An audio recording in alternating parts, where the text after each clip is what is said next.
Continuing with the last session, okay, so we were basically talking about dementia. We talked about cortical and subcortical dementia. In cortical, we have Alzheimer's and Pick's disease, and in subcortical, we have Parkinsonism and Huntington's disease. Okay, now understanding the Alzheimer's, which is a cortical dementia, here what we have is initially क्या होता है, बहुत ही subtle onset होता है memory loss का, और वो फिर स्लोली स्लोली प्रोग्रेस कर जाता है डिमेंशिया में. ओके, उसके साथ में पेशेंट को एफेजिया मिलेगा. एफेजिया से मतलब है there is difficulty recalling names, and apraxia which is inability to perform desired tasks. Okay, यहाँ पर बेसिकली क्या हो रहा है, डिफ्यूज अट्रोफी हो रही है सेरिब्रल कॉर्टेक्स की, जिसकी वजह से यहाँ पर हमें न्यूराइटिक प्लाक्स मिलते हैं which contains beta amyloid, and we have neurofibrillary tangles. So we have NFTs and we have beta amyloid plaques. Okay, and along with that, अगर हम बात करें about your Parkinson's disease जो है basically ये हमारा एक प्रोग्रेसिव डिसऑर्डर है जो कि डेवलप करता है due to degeneration of nerve cells in the brain, जो कि कंट्रोल करते हैं हमारी मूवमेंट को. हमारे ब्रेन में ऐसे न्यूरॉन्स जो कि कंट्रोल करते हैं हमारी मूवमेंट को, वो डैमेज हो रहे हैं. Okay, and if they are damaged, person will likely begin to experience movement related problems. जैसे कि ट्रेमर्स होंगे, ट्रेमर्स जो कि रेस्टिंग ट्रेमर्स होते हैं, 4 to 6 हर्ट्स के होते हैं, एमेलियोरेटेड होते हैं, बेटर हो जाते हैं अगर पेशेंट मूवमेंट स्टार्ट कर दे या अटेंशन उसके ऊपर चली जाए. ठीक है, मूवमेंट और अटेंशन से वो बेहतर हो जाते हैं और they are present at rest. Okay, secondly they have rigidity जो कि अगर हम अपर लिम्ब की बात करेंगे तो वहाँ पर कॉगवील रिजिडिटी होती है, और अगर लोअर लिम्ब की बात करेंगे, लोअर लिम्ब एंड ट्रंक की बात करेंगे तो वहाँ पे लेड पाइप रिजिडिटी मिलती है. उसके साथ साथ there is slowness of movements, जिसे हम हाइपोकाइनेसिया भी कहते हैं और ब्राडिकाइनेसिया भी कहते हैं. ठीक है, स्लोनेस होती है मूवमेंट्स को इनिशिएट करने में, रिपीट करने में वॉलंटरी मूवमेंट्स को, डिस्पाइट आपके मसल्स की स्ट्रेंथ बिल्कुल बढ़िया है, लेकिन फिर भी आप की सभी मूवमेंट्स बहुत स्लो हो गई हैं, आप इनिशिएट नहीं कर पा रहे, रिपीट नहीं कर पा रहे उन सब मूवमेंट्स को. ठीक है, उसके साथ साथ देयर इज पुअर बैलेंस. उससे हम क्या समझते हैं कि पहली बात तो स्टार्ट करने में मूवमेंट को, वॉकिंग को, वो बहुत स्लो होगा, slow to start walking. Then there is rapid small step होंगे, जिसे हम फेस्टिनेटिंग गेट भी कहते हैं. Then there is difficulty in stopping suddenly, अगर अचानक से रुकना पड़े तो वो रुकना डिफिकल्ट हो जाता है. And lastly there is impaired balance on turning, turn जब वो लेगा तब भी इम्पेयर्ड बैलेंस होगा. अंडरस्टूड. तो ये था हमारा पार्किंसोनिज्म के बारे में, जिसको हमने समराइज कर दिया with resting tremors, cogwheel rigidity, bradykinesia and poor balance. Understood. Now next topic is, एक बहुत फ्रिक्वेंटली क्वेश्चन पूछा जाता है, हमें दे दिया जाता है different types of bodies, asteroid bodies, Schaumann bodies, Councilman bodies, then Creola bodies, Charcot Leyden bodies, Curschmann spirals, और हमें डिफ्रेंशिएट किया जाता है, करने को कहा जाता है कि इसमें से कौन सी एस्थमा में है और कौन सी सार्कोइडोसिस में है. तो इसको वंस फॉर ऑल हम इसे डिफ्रेंशिएट करते हैं. एस्थमा के लिए you need to remember the 3 C's. And what are these 3 C's? Crayola bodies, charcot laden crystals and Krushman spirals. These 3 belong to asthma. Okay, what are these? Crayola bodies are basically, these are clumps of cells. जो भी respiratory epithelium damage होता है ना, तो उनके sales के जब clumps बन जाते हैं वो क्रियोला बॉडीज होती हैं. चार्कोट लेडन क्रिस्टल्स जो होते हैं वो बेसिकली डिराइव्ड होते हैं from the granules of eosinophils. Infection है, एक तरीके का हाइपर सेंसिटिविटी रिएक्शन है, ईसनोफिल्स वहाँ आते हैं, तो उसके जो ग्रैन्यूल्स होते हैं उनसे डिराइव्ड होते हैं Charcot Leyden crystals. And lastly we have Curschmann spirals, जो कि basically again are the whorls of the shed epithelium. Okay, now microscopically identifiable features which are described in sputum are these 3 C's for asthma.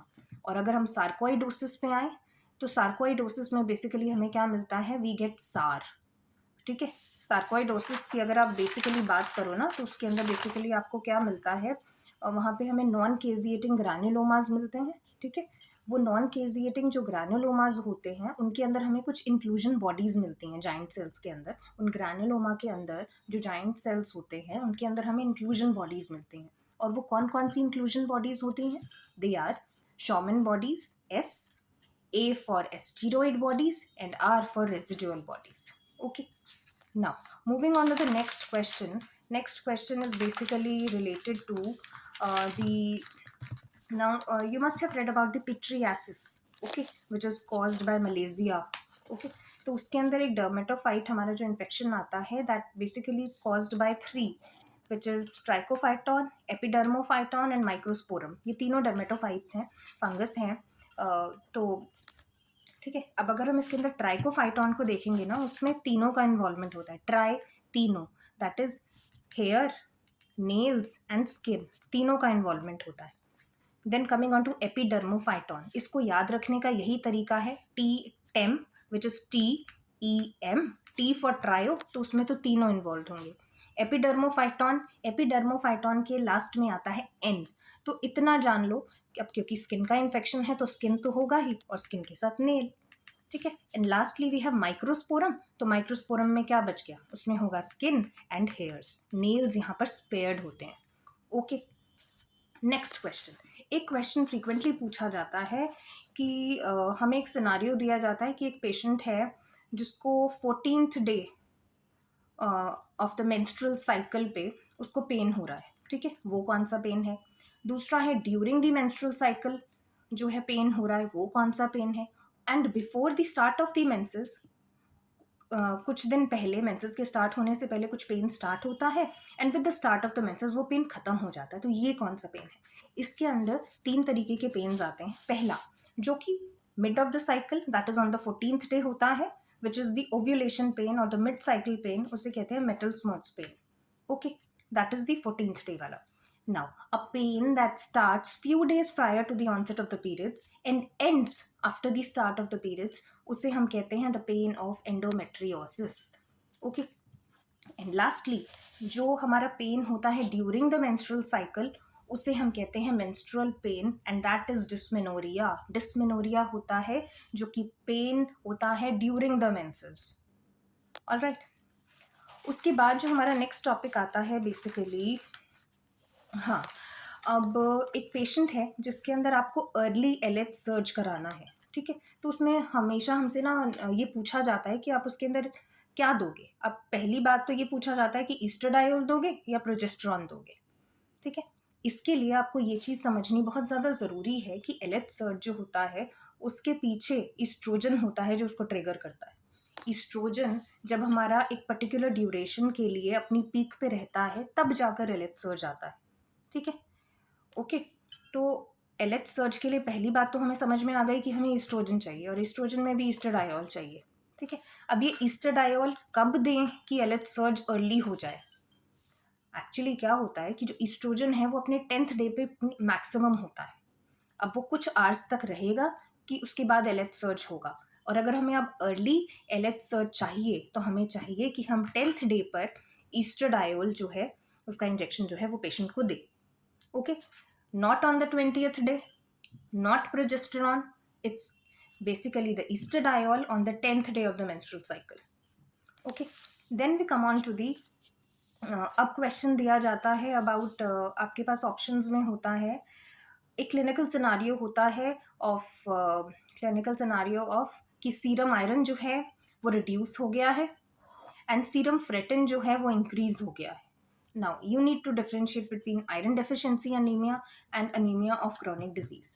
तो इसका जो best जो इसका differentiating factor है ना वो ये होता है, पर उससे भी पहले आपके लिए ये चीज़ जाननी बहुत ज़रूरी है कि नॉर्मल वैल्यूज़ क्या है, क्योंकि कई बार ना वहाँ पे वैल्यूज़ दे दी जाती हैं कि सीरम आयरन इतना है और सीरम फ्रेटिन लेवल्स इतने हैं। अब अगर हमें नॉर्मल लेवल्स ही आयरन और फेरेटिन के सीरम में कितने हैं वो नहीं पता होगी तो हमें कैसे पता चलेगा कि सीरम आयरन कम है कि ज़्यादा है, सीरम फेरेटिन कम है या ज़्यादा है। ओके, नॉर्मल सीरम आयरन जो होता है वो 60 to 150 माइक्रोग्राम्स पर डेसीलीटर होता है, और जो सीरम फ्रेटिन होता है वो 40 to 200 माइक्रोग्राम्स पर लीटर होता है। ठीक है, तो अब हमारे पास एक कंडीशन आ रही है जहाँ पे हमें समझ में आ रहा है कि सीरम आयरन कम है और सीरम सीरम फ्रेटिन जो है वो रेज्ड हुआ है। तो ये रेज्ड कहाँ होता है? इन anaemia of chronic disease.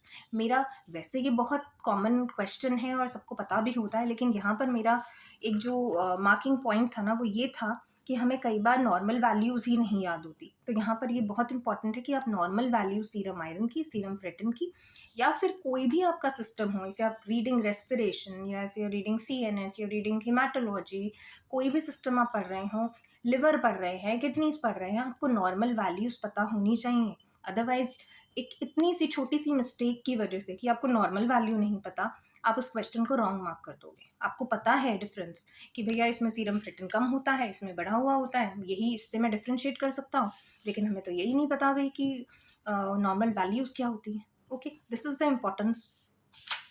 Then next question is basically about uh, uh, uh, uh, uh, all right, now last question of this series of this episode is, now हमारे पास अगर हम बात करें about what we have, what is that called, uh, uh, wait, just let's see.